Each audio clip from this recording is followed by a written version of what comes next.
ओम Saini sir, शिक्षा को लेकर के आखिर एक तरफ शिक्षा के बजट में कटौती, दूसरी तरफ इस तरीके के खर्चे, और साथ में एक चीज और, प्रधानमंत्री जी के ऊपर स्वयं उनकी शिक्षा दीक्षा को लेकर के बहुत सारे सवाल उठ रहे हैं लगातार। ऐसा अरे नहीं कि अब नहीं उठते हैं, अभी भी उठ रहे हैं। लेकिन इन सबके बीच में देखिए, इस तरीके का कितना जरूरी है? हमारे हमारे प्रधानमंत्री बहुत छोटे से उससे आए हैं बेचारे, बड़ी मेहनत के साथ में चाय पिला पिला करके तो उन्होंने अपने पढ़ाई लिखाई की है।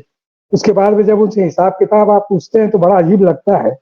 उनके अनुभव के विश्वविद्यालय में जो कुछ उन्होंने हासिल किया है, वही बांटने की चेष्टा करते हैं, और उस पर खर्चा तो होगा ही। अब जब आप पूरे हिंदुस्तान के अंदर जिस तरीके से आप ऑर्गेनाइज करवाते हैं, और आप बच्चों को, टीचर्स को और नेताओं को, अनुयायियों को सुनने के लिए बाध्य करते हैं कि आप थोड़ा-सा, सबका एक सा मन रहना चाहिए ताकि एक राष्ट्र बन सके। ये शायद मेरा ख्याल है कि प्रधानमंत्री का सपना है। उसी को लेकर के सारी चीजें की जा रही है। लेकिन ये जो अभी हाल में बवाल पैदा किया है स्टालिन साहब ने, ये संकट का विषय बन गया। लेकिन जब आप पूरा इतिहास उठा के देखते हैं, राधाकृष्ण कमीशन से लेके, कोठारी कमीशन से लेके, और ये सेंटर से संवर्ती सूची में इसको जब लागू किया, उस वक्त को देखते हैं, तो फिर समझ में आता है कि कुछ बातें जो केंद्र की जिम्मेवारी बनती है, उन पर आप अगर कटौती करते हैं तो उस पर एहतजाज किया जा सकता है। और यही तमिलनाडु करने जा रहा है कि सूत्री वो भाषा का जो एक लागू करने का सिलसिला रहा है, उसमें ये जो नई शिक्षा नीति के तहत भारत सरकार ने कुछ देना चाहा था, वो उस तरीके से स्वीकार नहीं कर रहा है। अब ये नहीं कर रहे तो अब निश्चित रूप से वो एक एक लाइन पे चलने वाले लोग हैं, उनके बेहतर रिजल्ट आए हैं, चाहे केरल हो, चाहे तमिलनाडु हो, चाहे कर्नाटका हो। उनके उनके यहाँ के वो जो शिक्षित लड़के लड़कियां हैं, उस वक्त देश में और प्रदेश में, दुनिया में बड़ा नाम कमा रहे हैं। तो वो उस रास्ते को नहीं अपनाना चाहते जो हमारे प्रधानमंत्री ने देने का प्रयास किया है अपने मन की बात से और अपने अनुभव के विश्वविद्यालय की सारी जानकारियों से। तो वो इसको ही लेके सारा टेंशन है। अब केंद्र के जो हमारे शिक्षा मंत्री हैं प्रधान जी, उस पर एडमेंट है कि आप क्या ऐसे विद्वान आदमी की बातों को आप रिजेक्ट करके, और आप पता नहीं क्या करना चाहते हैं। स्टालिन को जो कुछ उन्होंने बोला, उससे तो यही पता लगता है। अब वो बात शायद शब्द दोहरा नहीं सकते जो कुछ उन्होंने कहा, तो उसको लेके बड़ी चिंता हो गई सारी। और ये, लेकिन ये सच है कि स्टालिन का जो कहना है कि आप, वो तो सब सही है, बातचीत से बात सुलझाया जा सकता है, लेकिन पैसे तो रिलीज कीजिए। स्टेट के जो एजुकेशन इंस्टीट्यूशन हैं, उनका बड़ा नुकसान हो रहा है, उनके यहाँ कुछ काम नहीं हो रहा। तो यही बात लेकर के चर्चा में आप आ गए, और होली के मौके पे आप ये सब बातें करना चाहते हैं, तो सचमुच में लगता है कि अनुभव का विश्वविद्यालय बहुत प्रभावी होता है।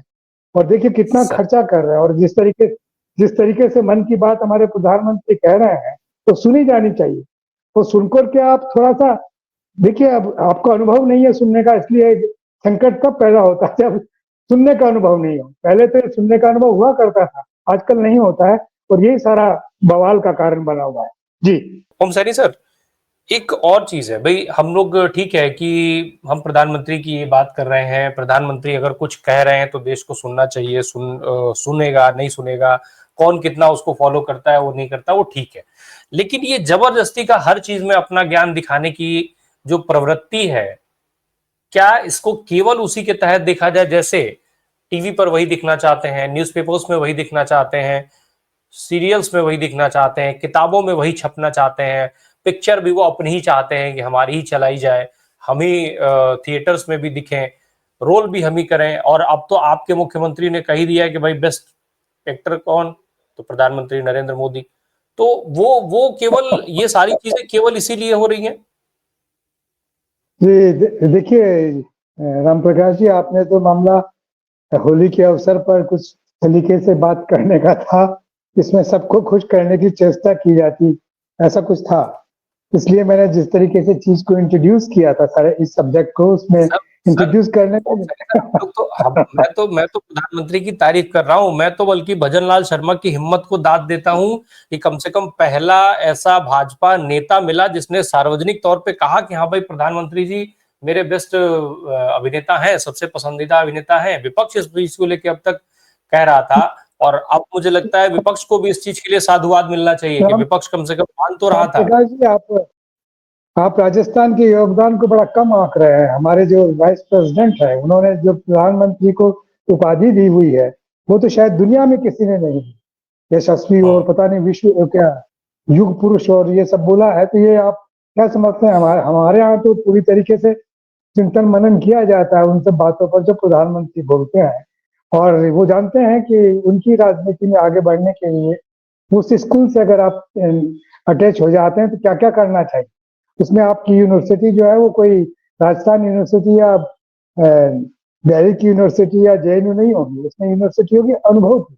अनुभव की यूनिवर्सिटी से आज जो कुछ सीख के समझते हैं उसको फिर आप उसी तरीके से आप प्रचारित भी करते हैं। तो ये जो मन की बात है वो उसी का हिस्सा है जिसके माध्यम से वो सब लोगों के पास पहुंच रहे हैं। ये अलग बात है कि जिस तरीके से आपने हायर एजुकेशन को और सामान्य एजुकेशन को बांट करके और देखने का समझने का सिलसिला उस जमाने से जब से भारत आजाद हुआ है तब से किया हुआ है, उसके बड़े अच्छे परिणाम निकले हैं हमारे हिसाब से। लेकिन अभी जो पिछले 10 बरस में जो कुछ हमारे प्रधानमंत्री बोल रहे हैं उसका उनका मकसद क्या है?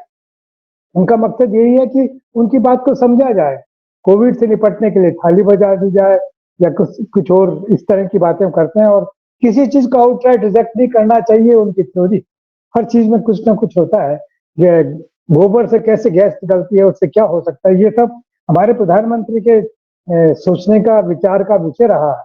तो इसलिए मैंने वो सब बातें कही थी कि होली के अवसर पर इन सब बातों को याद कर लिया जाए और प्रधानमंत्री की जो उपयोगिता हमारे देश में है, सामान्य जन के लिए है, नौजवानों के लिए। लेकिन संदीप जी ने, प्रोफेसर संदीप ने उनको सारा गंभीरता के साथ में जोड़ दिया है और वो सारी चीजें कह दी जो मैं आज टालना चाहता था कि उत्सव के अवसर पर ना कहा जाए तो ठीक रहेगा। और पूरा देश उत्सव में डूबा हुआ है, रंगीले में। तो उसमें जो प्रधानमंत्री का जो कार्यक्रम रहा है वो बड़ा मनोरंजक लगता है हमें, लेकिन वो बड़ा गंभीर है उन सब चीजों को लेकर के, तो वो इसीलिए ऐसा सब कुछ कर रहे हैं। बहरहाल इन गंभीरता से मैं भी गंभीरता की ओर आता हूँ और मैं कहता हूँ कि अगर दक्षिण के इस राज्य स्टालिन के राज्य को की जो डिमांड है, उनका जो ड्यू बनता है, अगर वो नहीं देते हैं तो ये अपने आप में कर्नाटका से लेके, केरल से लेके और आंध्रा से लेके और तमिलनाडु तक बहुत जबरदस्त तरीके का माहौल बनेगा और वो माहौल बड़ा संकट पैदा करेगा। ये संकट इस त्योहार के निकल जाने के बाद में मेरा ख्याल है कि भारतीय जनता पार्टी ज्यादा गहराई से महसूस करेगी, क्योंकि वो साउथ में बढ़ना चाहते हैं और साउथ में बढ़ने के लिए सारा सिलसिला वो बना रहे हैं लगातार। वो जो रेजोल्यूशन परिसीमन वाला जो आया है वो भी इसी उस पे है। तो ये सब आग में घी का काम करेंगी ये सब चीजें और इससे सारा संकट पैदा होगा। मैंने इसलिए नहीं कहा ये सारा सिलसिला कि आज होली है तो होली के अवसर पर कुछ मीठी मीठी बातें कहनी चाहिए और इसीलिए मैंने समझा कि आज तो छोड़ा जाए प्रधानमंत्री जी को। लेकिन आपने उनके अनुभव के विश्वविद्यालय को, आपने उनके उस स्ट्रगल को जो उन्होंने चाय बेच करके और एक हैसियत हासिल की राजनीति में और देश में, इसको आप कैसे इनकार कर सकते हैं? वो सब चीजें तो याद आएंगी ना। अब उसके बाद में आप बार बार पूछ रहे हैं कि उनकी डिग्री क्या है, उनकी डिग्री क्या है। डिग्री अनुभव के विश्वविद्यालय में कोई छपी हुई तो मिलती नहीं है, जिस तरीके से हमें मिल गई वो सब उसमें रेगुलर विश्वविद्यालय में जाना पड़ता। तो इसलिए मेरा ख्याल है कि प्रधानमंत्री ठीक ही कर रहे हैं, लेकिन दक्षिण वाला सवाल उनको बहुत परेशान करेगा। ये होली के बाद में उन्हें सोचना चाहिए। मॉरिशस से आ ही गए हैं, आने के साथ में वहां भी हिंदी का बड़ा प्रचार पहले भी हुआ है, अभी भी करके आया हूँ मेरा ख्याल। और वो काफी ठीक रहेगा कि अभी आप सोच ले, वरना दक्षिण अपने आप में सुलगता हुआ नजर आएगा और बड़ी दिक्कत देगा। जी।